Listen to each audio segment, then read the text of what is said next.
Assalamu alaikum students.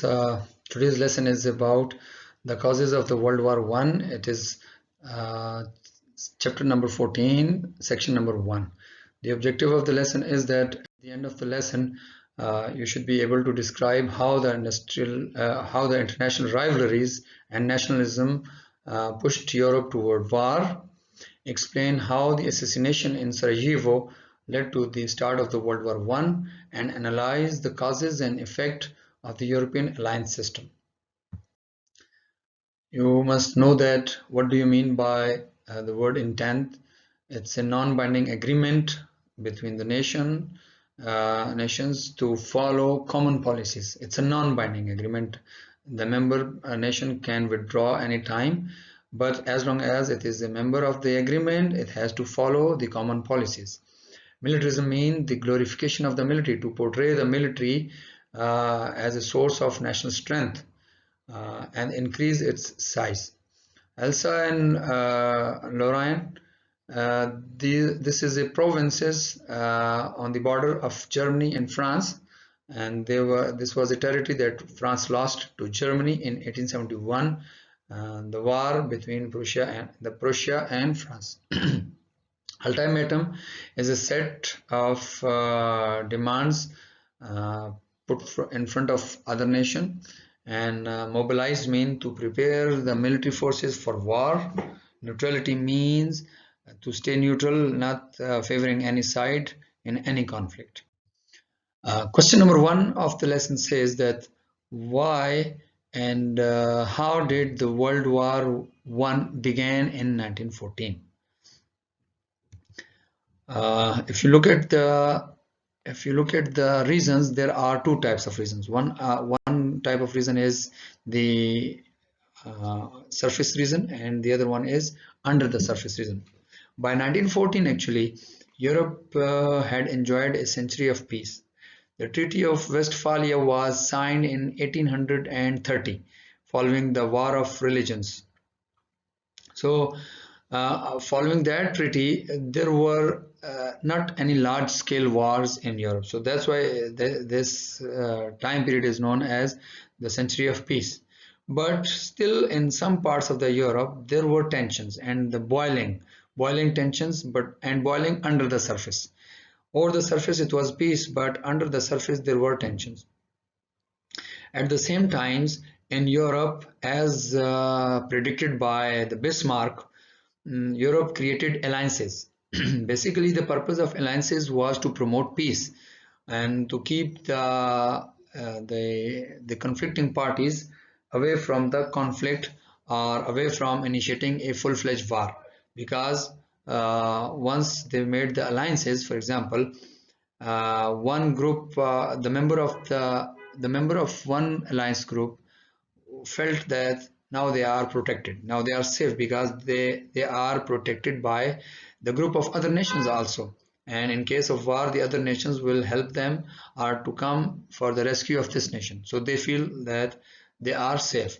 At the same time, being the member of a group means that now you are also posing a threat to another nation, because now you are feeling that you are strong. So this threat system, this alliance system actually created a sense of tension. At the one end of the picture, it was promoting peace, and at the very other end of the picture, it was threatening peace. Same thing happened, for example, when the Archduke in Austria was assassinated. It was a conflict between the two nations, but other nations got involved. Right? For example, because the Austrian Archduke was killed by the Serbians, but Germany and Russia and France and Britain and Belgium joined the war either willingly or unwillingly, just because they were dragged into the war by the circumstances.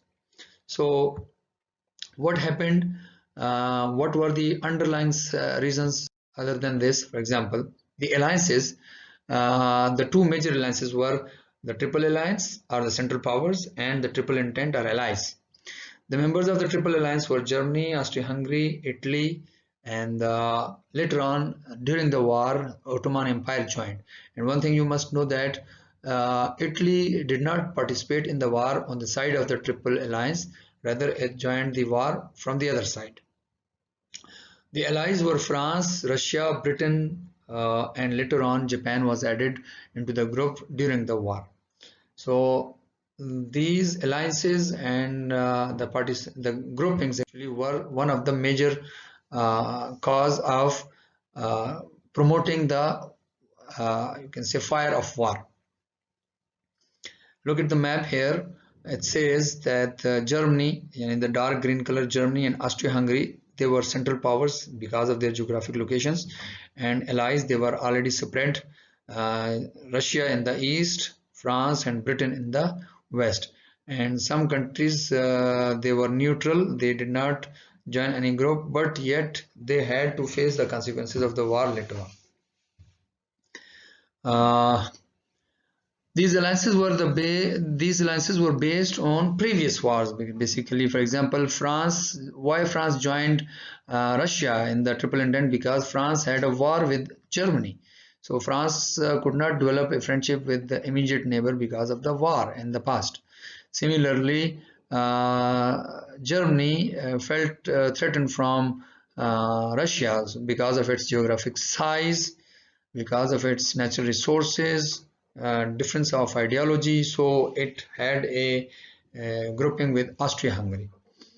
The rivalries actually, these kinds of rivalries actually created a competition among the nations, the big powers, for colonies. They needed raw materials, they needed to protect their trade routes, so they established colonies all over the world, and they believed that a country with a big colonial empire means it has more power.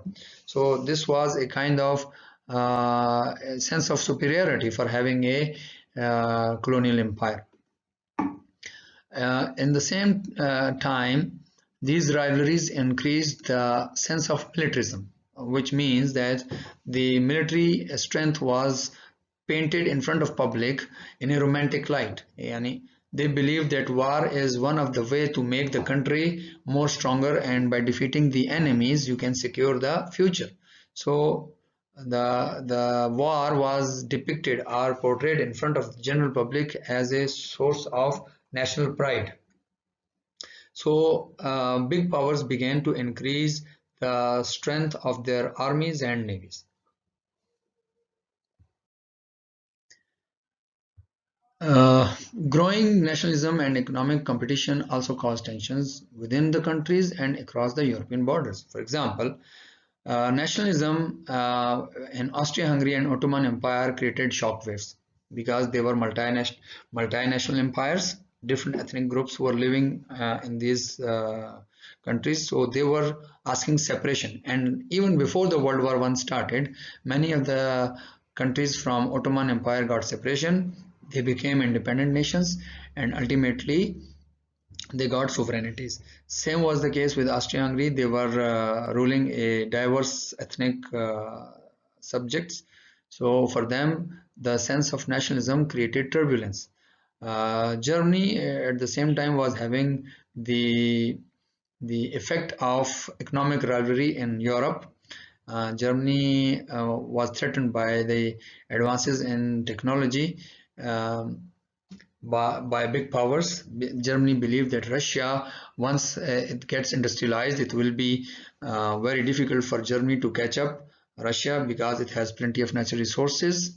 At the same time, Germany's technological base was a kind of threat to Britain.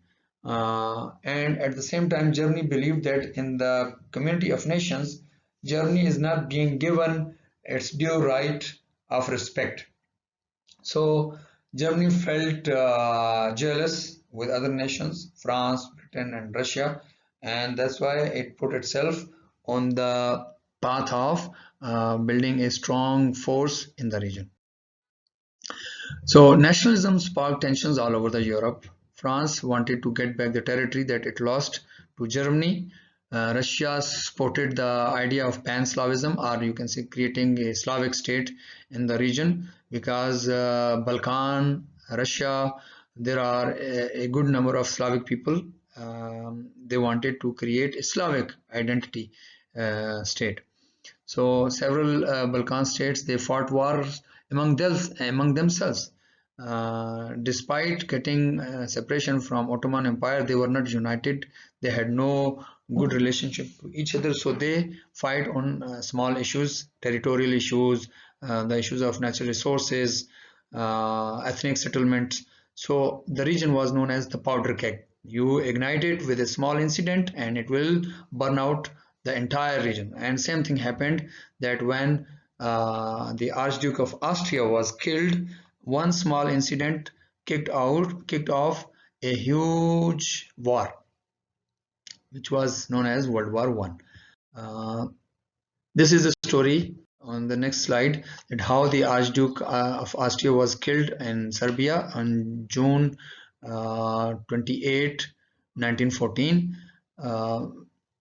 The Serbian government was given the ultimatum by the Austria to punish the culprits, but then it was unable to meet all of the demands of the Austria. Austria was given full support by the Germany, that whatever the consequences are, we are standing with you. So Germany pushed Austria to punish Serbia, because Germany believed that it is a matter of national pride for Austria, that a small country can take this much big action, so Austria should punish Serbia. On the side of Serbia, actually, because it was unable to defend itself from the big power, so it looked on Russia, the champion of the Pan-Slavism. So Russia agreed to protect Serbia because of the close ethnic relationship. And once the Russia gave the guarantees or security guarantee to Serbia, now it was difficult for Austria to initiate a war by its own against Serbia. So what happened? Germany's entry into the war was a bigger possibility. Once the Germany was a confirmed entry into the war, then Russia actually reached on to France to make sure that whatever the commitment they make during the triple intent groupings, they need to come out now to fulfill their commitments. So French entry into the war was just because it was the member of the triple intent. Now the situation was difficult because Germany and Austria-Hungary were in the middle. They were facing a two-front war, and as a result, the things get complicated. The war actually started when Austria declared war on Serbia on July 28, 1914. Russia entered the war following the declaration of war by Austria. Once the Russia declared the war on Austria, Germany also declared the war on Russia, because it was standing by Austria. So the story got more complex when France joined the war. So the story says that although Germany wanted France to stay out of the conflict, but France supported Russia because they were the member of the Triple Entente. So Germany declared the war on France as well. Once the France was inside the war, Germany was facing a critical situation, a two-front war.